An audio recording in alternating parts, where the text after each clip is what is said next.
Hi friends, आज आप सभी का स्वागत है हेल्पिंग मोड चैनल में। मैं एक और चैप्टर के साथ अपनी वीडियो लेकर आया हूँ जिसका नाम है एनसीईआरटी का क्लास 7 का chapter 1 history tracing changes through 1000 years. ये फ्रेंड्स, ओके फ्रेंड्स, कल मैंने आपको इसका इंट्रोडक्शन बताया था। आज मैं इसका पार्ट 1 बताऊँगा। हिस्ट्री का पार्ट 1 पूरा टॉपिक समझाऊँगा, एक लाइन पढ़ के उसकी हिंदी ऐसे पढ़ाऊँगा।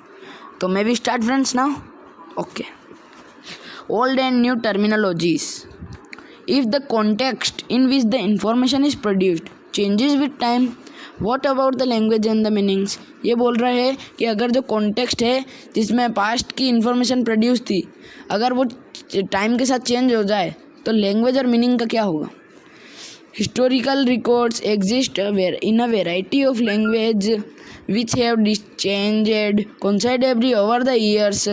Medieval Persian, for example, is different from the modern Persian. The difference is not just with regard to grammar and vocabulary. The meaning of words also change over time. ये बोल रहा है कि हिस्टोरिकल जो रिकॉर्ड है, history के record है, वो एग्जिस्ट करते हैं कि वेराइटी ऑफ लैंग्वेज में। वो क्या चेंज हो गए हैं, वो चेंज होते रहते हैं बार बार, सालों के साल। मतलब इस साल चेंज आया तो अगले साल ऐसे हो जाएंगे, अगले साल और चेंज आया तो वैसे हो जाएंगे। मतलब ये बोलना चाहता है, एग्जांपल दे रहा है मिडिवल पर्शियन, मतलब जो बीच वाला हिस्ट्री है। हिस्ट्री को 3 पार्ट में बांटा गया है, एंसाइंट, मिडिवल और मॉडर्न। तो ये मिडिवल पर्शियन, पर्शिया में जो लैंग्वेज बोली जाती है उसको पर्शियन बोलते हैं।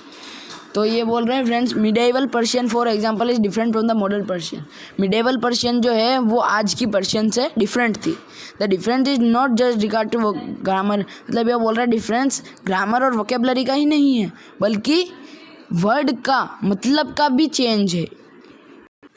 अब ये बोल रहा है friends, take the term Hindustan for example, today we understand it as India the modern national state. ये बोल रहा है कि भले ही आप कोई भी टर्म ले लो, जैसे कि Hindustan, for example today we understand, मतलब आज हम इसको ऐसे समझते हैं कि इसको इंडिया बोलते हैं, मतलब मॉडर्न नेशनल स्टेट, जो अभी मॉडर्न चल रहा है वो नेशन स्टेट है। When the term was used in the 13th century by Minaji Siraj, a chronicler who wrote in Persian, he meant the areas of Punjab, Haryana and the land between Ganga and Jamuna.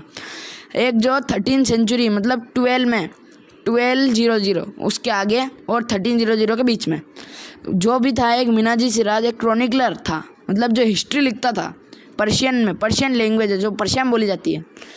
मतलब वो कहता था कि हिंदुस्तान है, पंजाब और हरियाणा के जो lands हैं, मतलब पंजाब और हरियाणा जो है, और गंगा और यमुना के बीच के जो पर्वत हैं, मतलब जो पहाड़ वहाड़ और जो नदियां हैं और जो ज़मीन है गंगा और यमुना की, वो है Hindustan. He use the term of political sense for land that were part of dominant Delhi sultan. और मीनाजी सिराज ये भी कहना चाहता था कि जो हिंदुस्तान था वो दिल्ली सुल्तान के अंडर था। The area included in this term sheet with the extent of the sultanate, but the term never included south India. मतलब वो बोलता था साउथ इंडिया का नहीं है, बल्कि वो किसी दूसरा है। By contrast, in the early 16th century, Babar used Hindustan to describe the geography, the fauna and the cultural inhabitants of the subcontinent.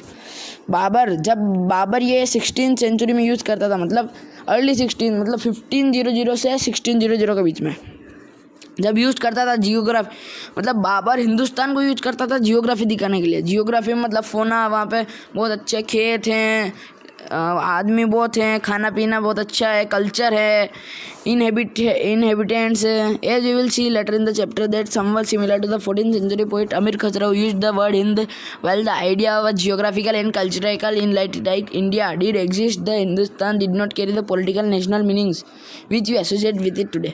मतलब ये बोल रहा है कि ऐसा ही कुछ अमीर खुसरो एक पोइट था, वो हिंद को यूज़ करता था 14th सेंचुरी में। वो भी यही कहता था कि इंडिया जियोग्राफी के लिए बहुत अच्छा है।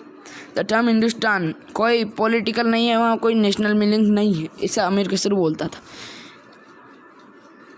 Historians today be have to be careful about the term they use meant different things in the past. Historians को भी आज भी केयरफुल होना पड़ता है, जो भी वो टर्म्स यूज करते थे वो दूसरी चीज़ें मानी गई थी पास्ट में।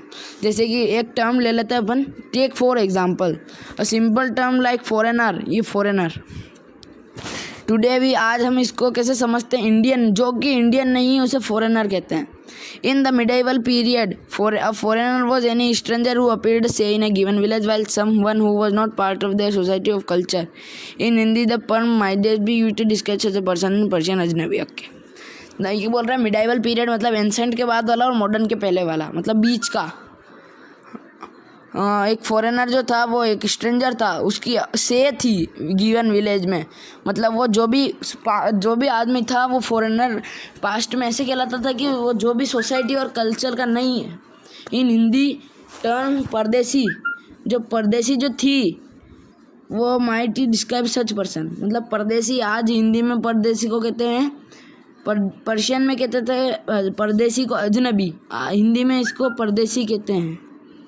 A city dweller therefore might have regarded a forest dweller as a foreigner, but two मतलब एक जो सिटी ड्वेलर था उसने फॉरेस्ट ड्वेलर को एक फॉरेनर बोला था, but two pigeon living in the same village were not foreigner to each other, मतलब जो दो किसान थे, पिजन मतलब होता है किसान, पिजन से ना इसका मतलब होता है किसान। Okay friends, living in the same village were not foreigners to each other, मतलब जो किसान एक ही विलेज में रह रहे थे वो दोनों के लिए फॉरेनर नहीं थे, मतलब जो स्ट्रेंजर जो था। Okay friends, even though they may have had different religious और कास्ट बैकग्राउंड, मतलब कोई बात नहीं अगर उनके दूसरे रिलीजन से या फिर कास्ट बैकग्राउंड से, तो भी वो पिजन एक दूसरे के लिए नहीं थे। Historians and their sources. Historians use different type of sources to learn about the past, depend upon the period of their study and nature of their investigation. Historians जो थे मतलब जो हिस्ट्री के पढ़ते हैं वो डिफरेंट टाइप के source use करते हैं पास्ट को मतलब लर्न करने के लिए। पीरियड ऑफ देयर स्टडी मतलब वो डिपेंड होता है देन उनका कितना पीरियड है स्टडी करने का, नेचर क्या है उनका इन्वेस्टिगेशन करने का। Last year for example you read about मतलब ये बोल रहा है कि 6th क्लास में जब आप थे तब आपने फॉर एग्जांपल ये बोल रहा है you read about the rulers of Gupta dynasty and Harshvardhan, ये बोल रहा था गुप्ता डायनेस्टी और आपने हर्षवर्धन के बारे में पढ़ा था 6th क्लास की बुक में, अवर पास्ट 1 में। Okay friends, in this book we will read about the following 1000 years from रफली 700 to 1750। ये बोल रहा है इस बुक में हम अब पढ़ेंगे 1000 years, हज़ारों साल पढ़ेंगे, रफली 700 से 1750 तक, मतलब 700 से 1750 तक। You will notice some continuity in the sources used by study for the study of the period. They still rely on coins, architecture, textual record for information, but there is also considerable discontinuity. The number and variety of textual records increased dramatically during period. They slowly displaced other types of available information. Through this period, paper gradually become cheaper and more widely available. तो friends अब मैं आपको हिंदी बताता हूँ, मतलब वो अभी भी मतलब डिपेंड है। कॉइन, इंस्क्रिप्शन जो पत्थरों पे लिखते हैं, आर्किटेक्चर, टेक्सचुअल रिकॉर्ड्स जो रिकॉर्ड बने हुए हैं, आर्किटेक्चर जो भी वास्तुकार जो भी चीज़ें बनाते हैं, इन्फॉर्मेशन उन पे ही टिके हुए। But there is also considerable discontinuity. The number and variety of textual record, मतलब जो नंबर थे और वेराइटी भी उनकी टेक्सचुअल रिकॉर्ड्स की इंक्रीज हो गई ड्रामेटिकल ड्यूरिंग दिस पीरियड। मतलब इस पीरियड में ड्रामेटिकली मतलब ड्रामा करके वेराइटी और नंबर दोनों बढ़ गए टेक्सचुअल रिकॉर्ड्स के, और वो धीरे धीरे कहाँ कर डिस्प्लेस हो गए। They slowly displaced other types of information, मतलब जो स्लोली डिस्प्लेस हो गए मतलब घूम गए। थ्रू दिस पीरियड, इस पीरियड में paper gradually become cheaper, more and widely available. मतलब चीपर मतलब बहुत चीपर मतलब सस्ते हो गए थे। इस पीरियड में क्या पेपर सस्ते हो गए थे और मोर वाइडली अवेलेबल और वाइड थे। ठीक है friends, people used it to write the holy texts, chroniclers of rulers, letters and teaching of saints, petitions and judicial records, and for registers of amount and tax. people use करते थे paper को Holi text लिखने के लिए, chronicler of ruler मतलब राजा के इतिहास, वो क्या क्या जीते हैं, वो क्या क्या हारे हैं, उनके लेटर, और टीचिंग ऑफ सेंट्स मतलब टीचिंग ऑफ सेंट्स मतलब वो साधुओं की टीचिंग्स, अकाउंट्स एंड टैक्सेस के लिए भी करते थे। Manuscripts are collected by wealthy people, ruler, monasteries and temples. Manuscript collect करते थे, मैन्युस्क्रिप्ट कलेक्ट करे गए थे वेल्दी पीपल जो ज़्यादा पैसे हैं उनके पास, लोगों के से, रूलर जो वहाँ पे रूल करता है, who rules an area, ruler means who rules an area. Monastery वो होती है जैन टेम्पल, जैसे कोई जैन टेम्पल, हाँ आप ये मान सकते जैन टेम्पल, एंड टेम्पल्स जो हिंदुओं के temple, they were placed in libraries and archives. अब यहाँ ठीक है फ्रेंड, बहुत ध्यान देने वाली बात, ये आपके क्वेश्चन एग्जाम में भी ये क्वेश्चन आ सकता है। What are archives? Archive a place where documents and manuscripts are restored. Today, all national and state governments have archives where they kept all the official records and transactions. मतलब archive ऐसी plate होती है जहाँ पे document and manuscript stored है. Today all national, आज national और state government भी have आर्चिव्स.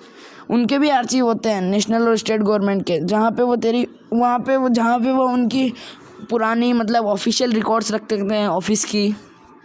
These manuscripts and documents provide a lot of detailed information to historians, but they are also difficult to use. मतलब ये जो मैन्युस्क्रिप्ट और documents है ये बहुत डिटेल्ड इन्फॉर्मेशन प्रोवाइड करते हैं हिस्टोरियंस को, but they are difficult, but वो बहुत डिफ़िकल्ट है यूज़ करने के लिए. There was no printing press in those days. The scribed copied manuscript by hand. If you have ever the copy friend notebook, you would know this is not a simple exercise. मतलब वहाँ पे कोई printing press नहीं हो सकती थी इन दो days. So scribes copied manuscript by hand, मतलब जो स्क्राइब थे वो मैन्युस्क्रिप्ट कॉपी कर देते हैं. दोस्तों यहाँ पे भी बहुत ध्यान देने बात है. स्क्राइब, अब आपके एग्जाम में भी यही आ सकता है, डिफाइन स्क्राइब. अब आप क्या लिखेंगे ये मैं बताता हूँ. स्क्राइब्स आर पीपल वो कॉपीड मैन्युस्क्रिप्ट बाय हैंड, बस ये लिखना. स्क्राइब्स person who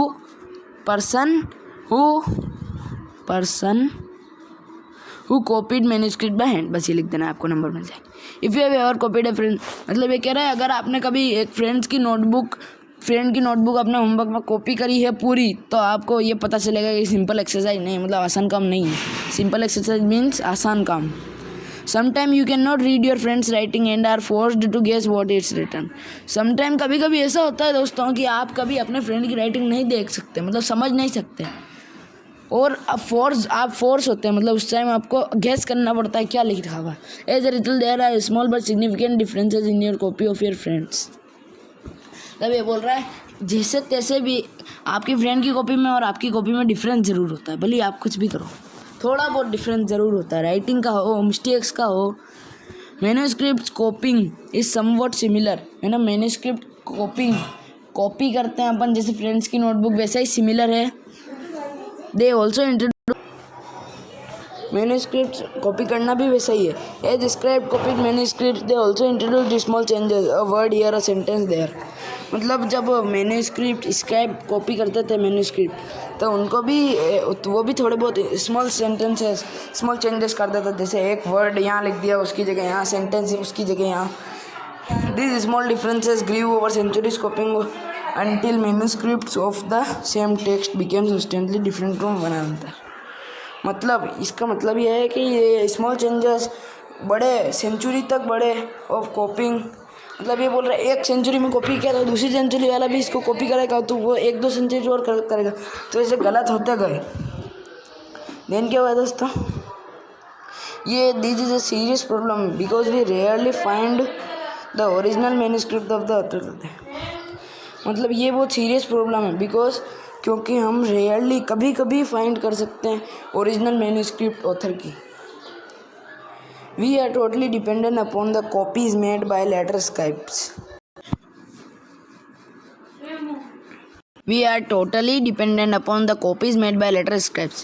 मतलब हम उन पे ही डिपेंडेंट है, मतलब जो हमको ऑथर ने बनाई है ओरिजिनल मैन्युस्क्रिप्ट वो तो हमको रेयरली मिलती है, कभी 1-2% कभी. बाकी हम तो स्क्राइब्स ने जो कॉपी करी है वही मिलती है हमको. तो as a result historians have to read different manuscripts versions of the same text to guess what the author had originally written. मतलब यही है रिजल्ट की. हिस्टोरियन जो हिस्ट्री पढ़ते हैं, मतलब आर्कियोलॉजिस्ट को हिस्टोरियंस भी बोलते हैं. आर्कियोलॉजिस्ट मतलब हिस्टोरियंस, उनको भी पढ़ना पड़ता था मैन्युस्क्रिप्ट, डिफरेंट वर्जन पढ़ने पड़ते थे उनको सेम टेक्स्ट के, तो कि क्या गेस करने के लिए कि ओरिजिनल क्या लिखा है ऑथर ने. On occasions author revise their chronicles at different time. मतलब ऑन ओकेजन मतलब कोई शादी ब्याह, ऐसे कोई ओकेजन हो, कोई पार्टी वार्टी, ऐसे उस पर ऑथर जो थे लिखने वाले वो रिवाइज करते थे उनके हिस्ट्री. क्रॉनिकल्स मतलब क्या होती है, क्रॉनिकल्स मीन्स मैं लिख के बता देता हूँ, history. Okay friends, different times. The 14th century chronicler मतलब 1300 से 1400 तक लिखता था जियाउद्दीन बरानी. उसने उसकी फर्स्ट क्रॉनिकल मतलब हिस्ट्री लिखी थी, मतलब लिखता था हिस्ट्री में कुछ भी. उसने फर्स्ट उसकी क्रॉनिकल लिखी थी 1356 में. एंड अनदर वर्जन, उसका दूसरा वर्जन भी लिखा था उसके 2 साल बाद.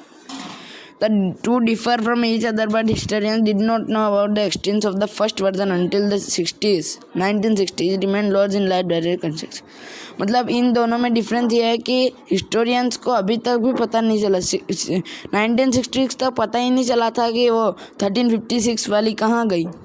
वो तब बाद में उनको पता चला 1960 के बाद कि it remain Lord in libraries, मतलब वह तब उनको पता चला कि लार्ज लाइब्रेरी में खो गई है। ठीक है फ्रेंड्स, आज के लिए बस इतना ही। अगर आपको वीडियो पसंद आए और अगर मैंने अच्छा समझाया हो तो इसे लाइक, शेयर और सब्सक्राइब करना ना भूलें। Thank you friends.